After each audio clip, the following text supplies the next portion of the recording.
بسم اللہ الرحمن الرحیم۔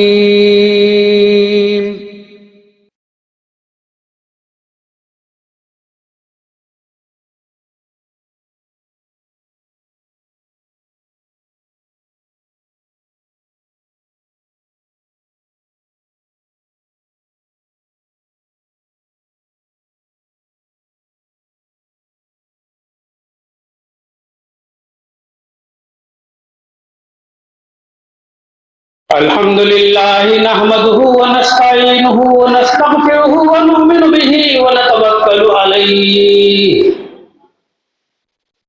ونعوذ بالله من شرور أنفسنا ومن سيئات أعمالنا من يهده الله فلا مضل له ومن يضلله فلا هادي له ونشهد أن لا إله إلا الله وحده لا شريك له ونشهد أن سيدنا ونبينا ومولانا محمدا عبده ورسوله أما بعد قال الله تعالى في القرآن المجيد والفرقان الحميد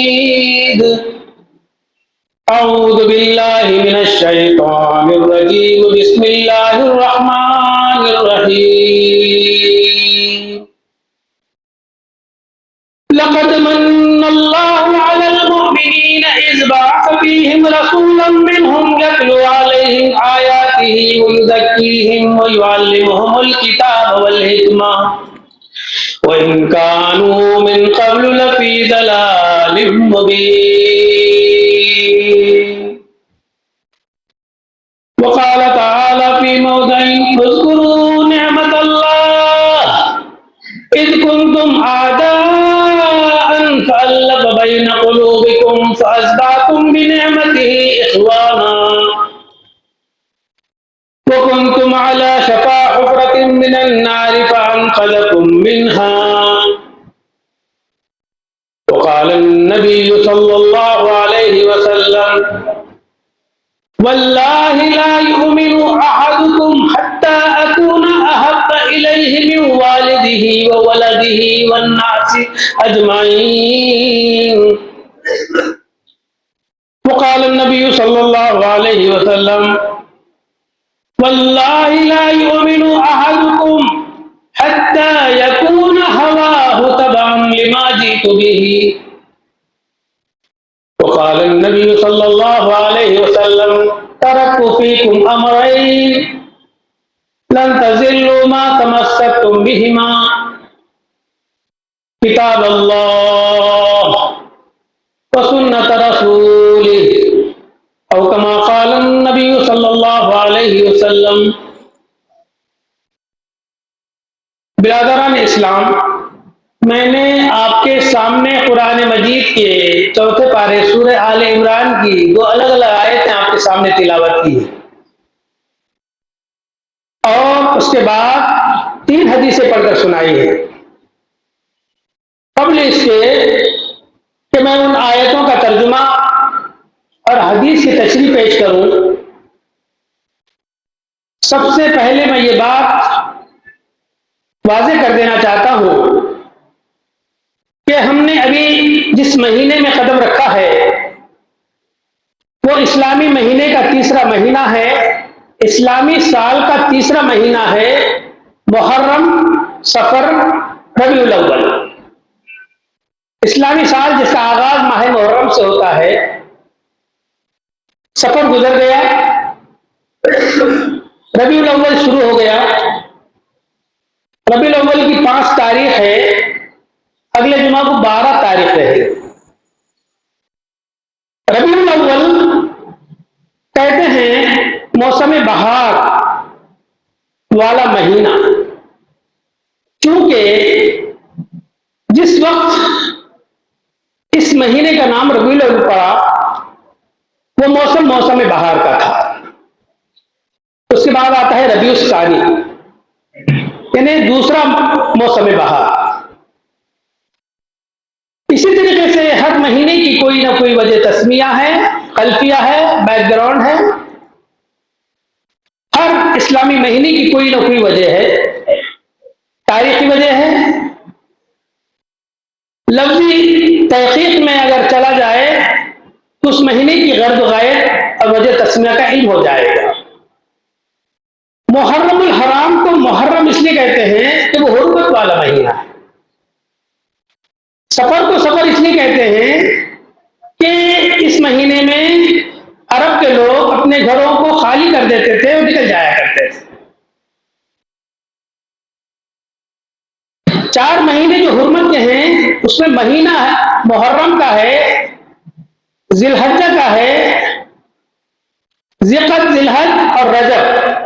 اور محرم، یہ 4 مہینے ایسے محترم مہینے ہیں جس کی حرمت اور عظمت اس وجہ سے تھی کہ دور جہالت میں بھی لوگ ان مہینوں کا احترام کیا کرتے تھے۔ ان مہینوں میں قتل و قتال، جدل و جدال، لڑائی جھگڑے سے وہ دور رہتے تھے، اسی واسطے انہیں محرم الحرام، ذی الحج، رجب اشہر حرم یعنی محترم مہینے کہلاتے ہیں۔ دور جہالت والی بات، جاہلی دور کا زمانہ، حضور صلی اللہ علیہ وسلم کی بعثت اور ولادت سے قبل کی جو زمانہ ہے اسے دور جہالت کہتے ہیں۔ اسلامی مورخ دور جہالت کی باتیں، اس کی کیفیت اور ان کی حالت اس طرح بیان کرتا ہے۔ اسلامی مورخ، کانت العرب فی القرن السادس للمیلاد علی شفا جرف الہار، 6 صدی عیسوی میں ملک عرب تباہی کے دھانے پر پہنچ چکا تھا۔ کانت العرب فی القرن السادس علی شفا جرف الہار، تباہی کے دھانے پر پہنچ چکا تھا۔ کابو یتحالفون فی الحروب ویتفاورون فیہا، اس قدر سنگین حالات تھے، اس قدر بھیانک پوزیشن اور دور تھا کہ وہ جنگوں میں آپس میں لڑ کر ہلاک ہو جایا کرتے تھے، برباد ہو جایا کرتے تھے، مر جایا کرتے تھے۔ کانوا یتحالفون فی الحروب ویتفاورون فیہا تشتعل فیہم نیران الحرب لامر طافت، جنگ کی آگ معمولی باتوں پہ بھڑک جایا کرتے تھے۔ فتستمر الی سنین طوال، اور یہ معمولی بات پر جو لڑائی جھگڑے شروع ہوتے تھے، عرصے دراز تک وہ لڑائی اور جھگڑا ختم ہونے کا نام ہی نہیں لیتے تھے۔ سونے کے سہاگا یا کلون المیتۃ، مردار کھانا ان کی سرشت میں داخل تھا۔ یعین البنات، اپنی لڑکیوں کو زندہ درگور کر دیا کرتے تھے۔ یعبدون الاصنام،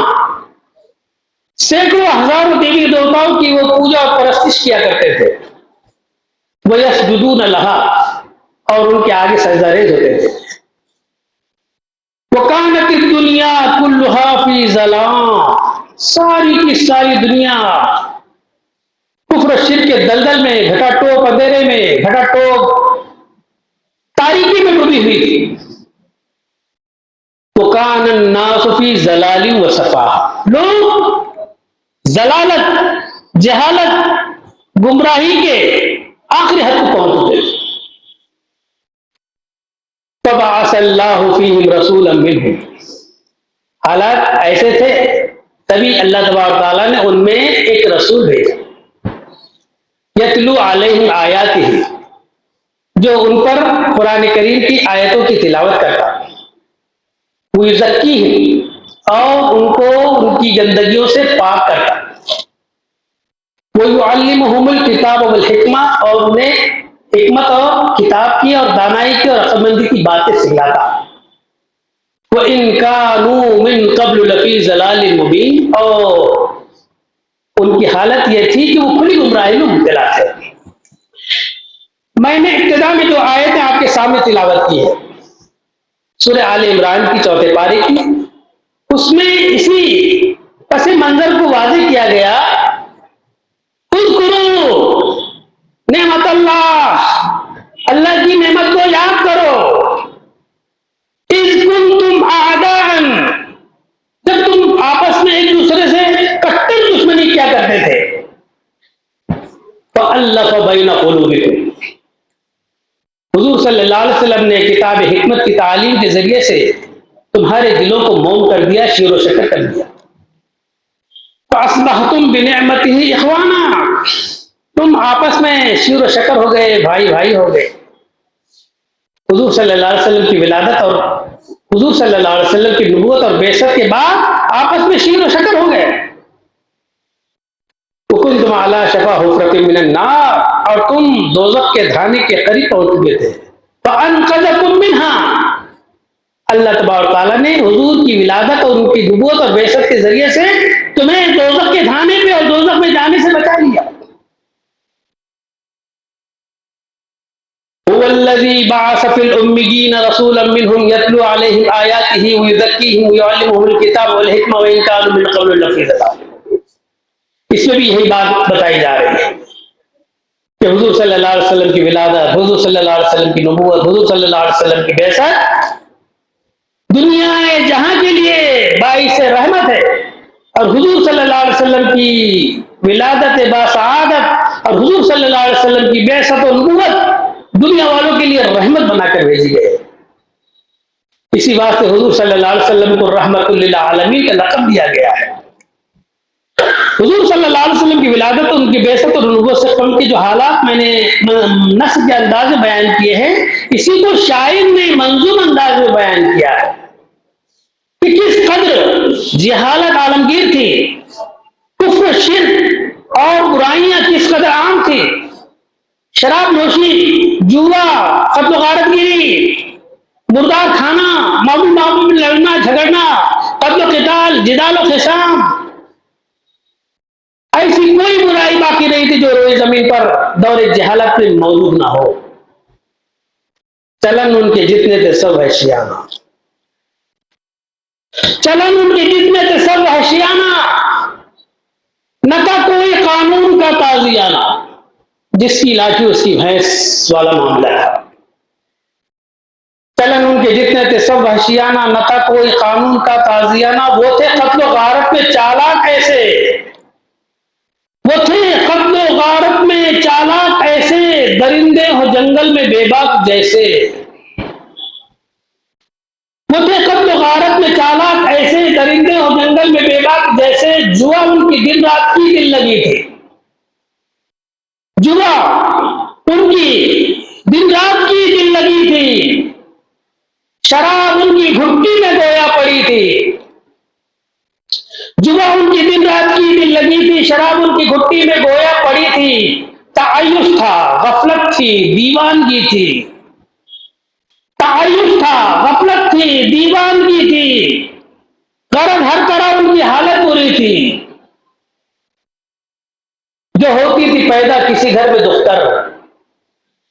جو ہوتی تھی پیدا کسی گھر میں دختر، تو خوف شماتت سے بے رحم مادر،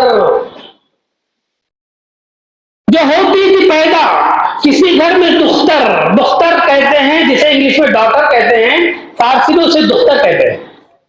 بیٹی کے معنی میں، مادر انگلش میں جسے مدر کہتے ہیں، فارسی میں اسے پدر کہتے ہیں، مادر پدر، خسر سسر، خواہر بیٹی، دختر بیٹی، جو ہوتی تھی پیدا کسی گھر میں دختر، تو خوف شماتت سے بے رحم مادر، پھرے دیکھتی جب تھی شوہر کے تیور، کہیں زندہ گاڑاتی تھی اس کو جا کر۔ انہی حالات میں حضور صلی اللہ علیہ وسلم کی ولادت، بعثت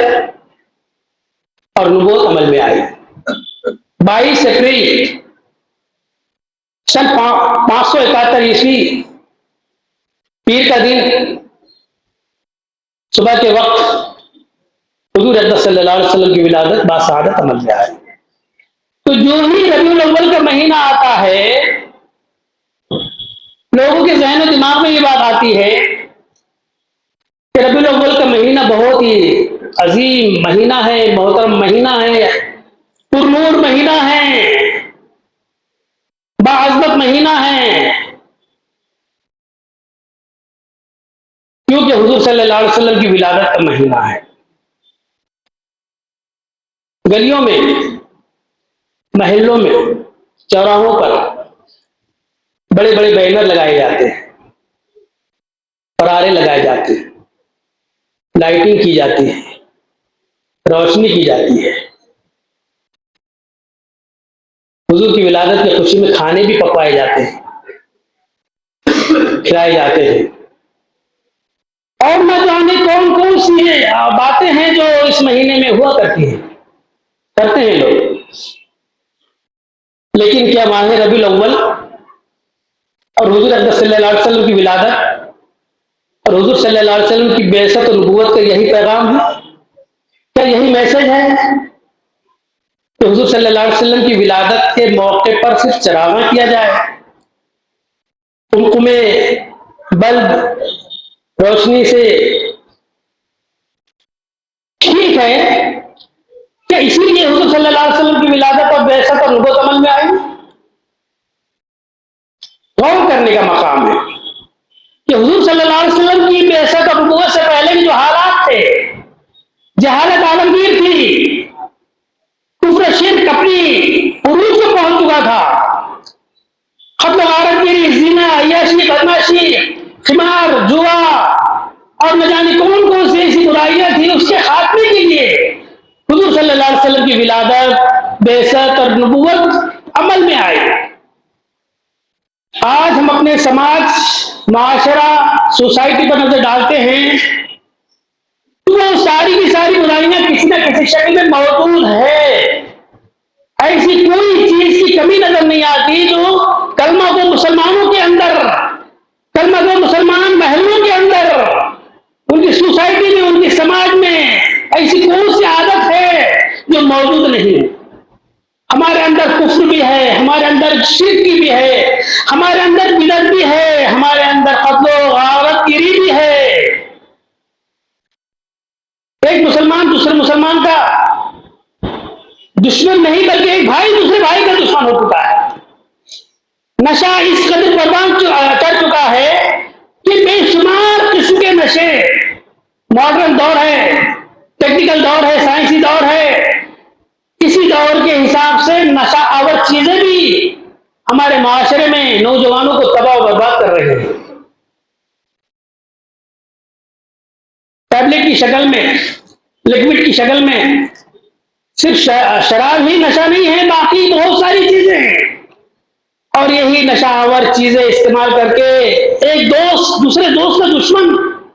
اور معمولی بات پر اسے مار دینا۔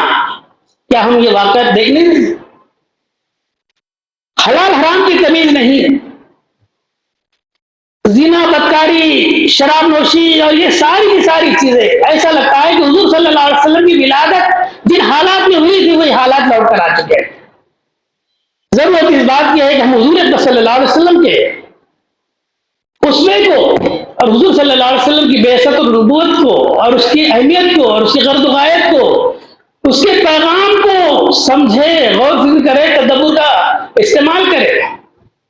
لا الہ الا اللہ محمد رسول اللہ صلی اللہ علیہ وسلم کا جو کلمہ ہم کو حضور صلی اللہ علیہ وسلم نے دیا ہے، اور اس کلمے کے جو تقاضے ہیں، ان تقاضوں کو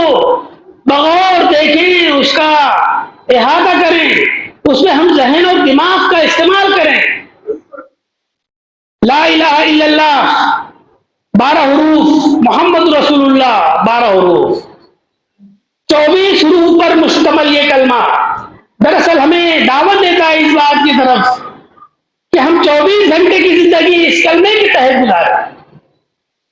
ترجمہ ہم واقف ہیں کہ نہیں ہے کوئی معبود سوائے اللہ کے، اور محمد صلی اللہ علیہ وسلم اللہ کے رسول ہے۔ دراصل عبادت کی جائے اس طریقے سے کہ اس میں شرک نہ ہو، کفر تو بہت دور کی بات ہے، شرک کی آمیزش نہ ہو۔ ایسی عبادت اللہ تبارک و تعالیٰ اس کلمے کے ذریعے سے ہم سے چاہتے ہیں۔ محمد الرسول اللہ محمد صلی اللہ علیہ وسلم اللہ کے رسول ہیں، پیغمبر ہیں، میسنجر ہیں. تو رسالت پر ایمان لانا اور توحید پر ایمان لانا یہ کلمے کے 2 حصے ہیں، اور ان 2 حصوں کا تقاضا یہ ہے کہ ہماری طرز عبادت شرک سے پاک ہو، اور کلمے کے دوسرے حصے کا تقاضا یہ ہے کہ طرز معاشرت حضور صلی اللہ علیہ وسلم کی بتائی ہوئی زندگی کے مطابق ہو، کیونکہ حضور صلی اللہ علیہ وسلم کی زندگی نمونہ عمل ہے. لقد کان لکم فی رسول اللہ اسوۃ حسنہ، حضور صلی اللہ علیہ وسلم کی زندگی ہمارے لیے نمونہ عمل ہے. صبح اٹھنے سے لے کر رات میں سونے تک، اور رات میں سونے کے بعد سے صبح اٹھنے تک ہر طریقہ حضور صلی اللہ علیہ وسلم نے بتا دیا. فرائض پر عمل ہو، حقوق کی ادائیگی ہو، سنتوں کا اہتمام ہو، یہ کلمے کا تقاضا ہے. ہمارے ایمان پختہ ہو، کفر شرک سے دور ہو، ہمارے عقائد اچھے اور سچے ہوں، ہمارے اعمال، ہمارے معاملات، ہمارے لین دین، ہماری کاروبار، ہماری تجارت، ہماری معاشرت، ہماری سیاست، ہماری رزق کی کمائی کا ذریعہ، یہ ساری کی ساری چیزیں کلمے کے تقاضوں کو پورا کرتے ہوئے انجام دینا چاہیے. حضور صلی اللہ علیہ وسلم کی زندگی ہمارے لیے نمونہ عمل ہے. سونے سے لے کر جاگنے تک اور جاگنے سے لے کے سونے تک آپ کا کھانا پینا، آپ کا اٹھنا بیٹھنا، آپ کا چلنا پھرنا، آپ کا مارکیٹ، آپ کی مسجد، آپ کا اسکول، آپ کا کالج، والدین کے ساتھ کیا حقوق اپنانا چاہیے، اولاد کے ساتھ کیسا برتاؤ کرنا چاہیے، شوہر اپنی بیوی کے ساتھ کیسا رہے، بیوی اپنے شوہر کے ساتھ کیا معاملہ کرے، والدین اولاد کی کیا حقوق ادا کریں، اولاد اپنے والدین کا کیا حق ادا کرے، یہ ساری کی ساری تفصیل حضور صلی اللہ علیہ وسلم کی زندگی میں موجود ہے.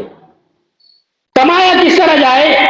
حلال اپنایا جائے، حرام سے اپنایا جائے. آج بہت ساری چیزیں ہمارے کھانے میں حرام چیزیں غیر محسوس طریقے سے داخل ہو رہی ہیں، اور ہمیں پرواہ نہیں اس بات کی کہ وہ حرام جا رہی ہے. اور ہمارے جسم میں اگر کوئی حرام چیز جاتی ہے تو حضور صلی اللہ علیہ وسلم کے قول کے مطابق وہ گوشت جو مال حرام سے پلا ہوا ہے تو دوزخ کے زیادہ مناسب ہے، دوزخ کے لیے زیادہ اہل ہے. سب سے پہلے میں نے آپ کے سامنے یہی حدیث پڑھی ہے کہ ایسے موقع پر جب ماہ ربیع الاول آیا ہے اور حضور صلی اللہ علیہ وسلم کی ولادت باسعادت کی خوشی میں ہم سرشار ہیں، رطب اللسان ہیں، حضور صلی اللہ علیہ وسلم کی تعریف میں ہم بہت ہی فخر محسوس کرتے ہیں، اور فخر محسوس کرنا ہی چاہیے کہ یہ جو کچھ ہے، ہم مسلمان گھرانوں میں پیدا ہوئے ہیں، یہ حضور پر نور، سرور کائنات، فخر موجودات، نور افلاق، بہار الاولاق، ساقی کوثر، شافع محشر، سید المرسلین، خاتم النبیین، احمد مصطفیٰ، محمد مصطفیٰ صلی اللہ علیہ وسلم کے صدقہ طفیل میں کہ ہم اللہ اور رسول کو ماننے والے ہیں، توحید کا اقرار کرنے والے ہیں، رسالت کے علمبردار ہیں، کہ حضور صلی اللہ علیہ وسلم نے بہت ہی مکہ کی 13 سالہ زندگی اور مدینہ کی 10 سالہ زندگی، ٹوٹل 23 سالہ زندگی میں اللہ تبارک تعالیٰ کے سارے احکامات کو امت تک پہنچا دیا، قوم تک پہنچا دیا، رہتی دنیا تک کے لوگوں کے لیے پہنچا دیا. اور جیسا کہ آپ جانتے ہیں ما اوذی نبی مثل ما اوذیت، اس دعوت کے کام میں، اس کلمہ الہی کو لوگوں تک عام کرنے کی راہ میں جس قدر حضور صلی اللہ علیہ وسلم کو تکلیف دی گئی اتنی تکلیف کسی اور نبی اور پیغمبر کو نہیں دی گئی. حضور خود فرماتے ہیں ما اوذی نبی مثل ما اوذیت، کوئی نبی اس قدر تکلیف نہیں دیا گیا جتنا مجھے تکلیف دی گئی. تو حضور صلی اللہ علیہ وسلم کے صدقے جائیں، قربان جائیں کہ جس کلمے کی خاطر اور جس امت کی خاطر حضور صلی اللہ علیہ وسلم نے کئی راتیں رو رو کر نکالی ہیں. کیا اس کا یہی تقاضا ہے کہ ہم لائٹ، روشنی اور فرارے اور بس محلے آباد کر لیں اور حضور صلی اللہ علیہ وسلم کی کئی بھی باتوں کو ایک کان سے سن کر دوسرے کان سے نکال دیں؟ ان المحب لمن یحب مطیع، ہم حضور صلی اللہ علیہ وسلم سے محبت کے دعوے دار ہیں، لیکن محبت کا دعویٰ اسی وقت ثابت ہوگا کہ محبت کرنے والا جس چیز سے محبت کرتا ہے اس کا فرما بردار ہوتا ہے. حضور صلی اللہ علیہ وسلم نے ارشاد فرمایا تم اپنے محبت کے دعوے میں اس وقت تک کے سچے ثابت نہیں ہو سکتے جب تک کہ میں ان کے نزدیک محبوب نہ ہو جاؤں، اس کی والدین سے زیادہ محبوب نہ ہو جاؤں، اس کی اولاد سے زیادہ محبوب نہ ہو جاؤں، اور دنیا کے تمام لوگوں سے زیادہ محبوب نہ ہو جاؤں۔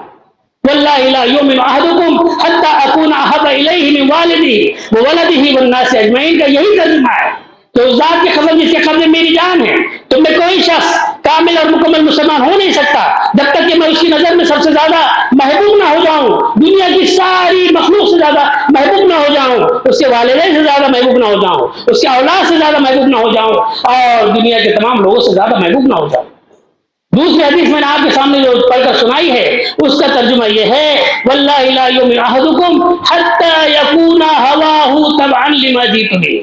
اس ذات کی قسم جس کے قبضے میری جان ہے، تم میں کوئی شخص کامل اور مکمل مسلمان ہو نہیں سکتا جب تک کہ اس کی تمام خواہشات میرے لائے دین کے تابع نہ ہو جائے۔ ہمیں ان دو حدیثوں کی روشنی میں یہ سوچنا چاہیے کہ ہم نماز فجر کا اہتمام حضور صلی اللہ علیہ وسلم کی محبت میں اس طرح انجام دیتے ہیں جس طرح ہم جمعہ کی نماز کا اہتمام کرتے ہیں۔ نماز جمعہ میں جس قدر کثیر تعداد ہوتی ہے نمازیوں کی، کیا اتنی کثیر تعداد نماز فجر میں ہوتی ہے؟ ہرگز نہیں، ہرگز نہیں۔ مسلم محلے غیر آباد نظر آتے ہیں، مسجد ویران، اور زیادہ بڑی سے بڑی مسجد 1 صف یا 2 صف۔ کیا بات ہے؟ جو علت قرۃ عینی فی الصلاۃ، حضور صلی اللہ علیہ وسلم فرمایا میری آنکھوں کی ٹھنڈک نماز میں رکھی گئی ہے، اور ان اہم امر عندی الصلاۃ فمن ضیعها فهو لما سواها اضیع، میرے نزدیک حضور نے فرمایا سب سے زیادہ اہمیت والی چیز نماز ہے، جو کوئی اس کو ضائع کر دے وہ دیگر ارکان اسلام کو یقیناً ضائع کرنے والا بنے گا۔ نماز فجر میں خوشی ہے، نماز فجر کی ادائیگی میں رزق کی کشادگی ہے، نماز فجر کی ادائیگی میں بیماریوں سے نجات ہے، فقر فاقے سے نجات ہے، اور لمبی عمر کا اس میں ایک راز پوشیدہ ہے۔ راتوں کو جاگتے ہیں اور دن میں سوتے ہیں، یہ مسلمان اور پکے مسلمان کا شیوا نہیں ہو سکتا ہے۔ تیسری جو حدیث میں نے آپ کے سامنے پڑھ کر سنائی ہے اس کا یہ ترجمہ ہے ترکت فیکم امرین، میں تم میں 2 چیزیں چھوڑے جا رہا ہوں، اگر تم ان دونوں چیزوں کی مضبوطی سے تھامے رہو گے تو دنیا کی کوئی طاقت تم کو راہ سے گمراہ نہیں کر سکے۔ ایک ہے اللہ کی کتاب اور ایک ہے سنت رسول۔ ماہ ربیع الاول کا یہی پیغام ہے کہ ہم حضور صلی اللہ علیہ وسلم کے جانثار بنے، ان کے محبت کے دعوے دار اگر ہے تو حضور صلی اللہ علیہ وسلم کی معمولی سنت کو بھی اپنانے کی کوشش کرے۔ جب رات میں سوئیں تو باوضو سوئیں، سرما لگا کے سوئیں، سیدھی کروٹ سوئیں، اور نیت کر کے سوئیں کہ فجر کو اٹھنا ہے۔ آج ہم اپنے پیرنٹس اور والدین اور بچوں کی ماں کو دیکھتے ہوئے کہتی ہے بچوں کو کہ صبح اٹھو تمہیں اسکول جانا ہے، شوہر اپنی بیوی سے کہتی ہے اٹھو صبح تم کمپنی جانا ہے۔ کوئی بیوی اگر یہ کہے کہ نماز فجر کو اٹھنا ہے اس لیے جلدی اٹھو، کوئی والد اپنے بچوں کو یہ کہے کہ صبح کی فجر کی نماز پڑھنا ہے اس لیے اٹھو، تو ان کے نزدیک اسکول، بیوی کے نزدیک ملازمت، آفس، جو چیز زیادہ ہے میں وہی زبان پر۔ تو اس بات کا ہم تہیہ کریں کہ انشاءاللہ نماز فجر زندگی کی آخری سانس تک ہم ضائع نہیں ہونے دیں گے۔ منافق لوگوں پر ہی نماز فجر بھاری ہے۔ نماز فجر جو نہیں پڑھتا ہے شیطان اس کے کانوں میں پیشاب کر دیتا ہے، تبھی کہیں جا کر اسے نیند بہت گہری لگتی ہے اور عین وقت فجر وہ سو جاتا ہے۔ نفاق سے بچنا ہے، منافقوں کی فہرست سے ہمیں نکلنا ہے، تو نماز فجر کا اہتمام کریں۔ آج کے اس خطبے کا صرف ایک ہی میسج ہم لینا ہے کہ انشاءاللہ زندگی بھر ہم نماز فجر کو نہیں ضائع ہونے دیں گے۔ اللہ تبارک تعالی ہمیں تمام حاضرین کو حضور صلی اللہ علیہ وسلم کے نقش قدم پر چلنے کی توفیق عطا فرمائے۔ وآخر دعوانا ان الحمدللہ رب العالمین۔ مسجد جمیل بیگ ایک ایسا ادارہ ہے جو سوشل، سماجی کاموں میں اور خدمات میں، انسانی خدمات میں اپنی مثال آپ ہے۔ یہ صرف اورنگ آباد ہی میں شہرت نہیں رکھتا، پورے مراٹھواڑہ اور مہاراشٹر میں اس کا ایک نام ہے، اور نام کے ساتھ اس کا کام بھی ہے۔ ایک مخلص ٹیم اس کے لیے ہے اور لاکھوں کا بجٹ ہے۔ آپ جیسے مخیر، صاحب ثروت، صاحب خیر لوگوں ہی کے تعاون سے یہ کام آگے بڑھتے ہیں، اور یہی وہ صدقہ خیر خیرات ہے جو ہماری آنے والی زندگی میں ہمارے لیے نجات کا ذریعہ بنے گا، نجات کا سبب بنے گا، کہ جو کھا لیا، جو پہن لیا وہ یہی رہ گیا، لیکن جو اللہ کی راہ میں اور ایسے کاموں میں جو خرچ کرے گا وہی ہمارے لیے صدقہ جاریہ اور ایصال ثواب اور آخرت میں نجات کا ذریعہ بنے گا۔ آپ جو کچھ بن پڑتا ہے، جو بھی اپنی حیثیت ہے، صدقہ، خیر خیرات، عطیات، زکوٰۃ آپ بھی دیجئے، اپنے دوست احباب سے بھی درخواست کیجئے، اور کوئی بڑی رقم دینا ہے تو میرے سیدھے ہاتھ پر آفس ہے، وہاں جا کر رسید کٹوا سکتے ہیں۔ اللہ تبارک و تعالی ہمیں اس طرح کے کار خیر میں بڑھ چڑھ کر حصہ لینے اور دوسروں کو ان کاموں کی ترغیب دینے کی توفیق عطا فرمائے۔ وآخر دعوانا الحمدللہ رب العالمین۔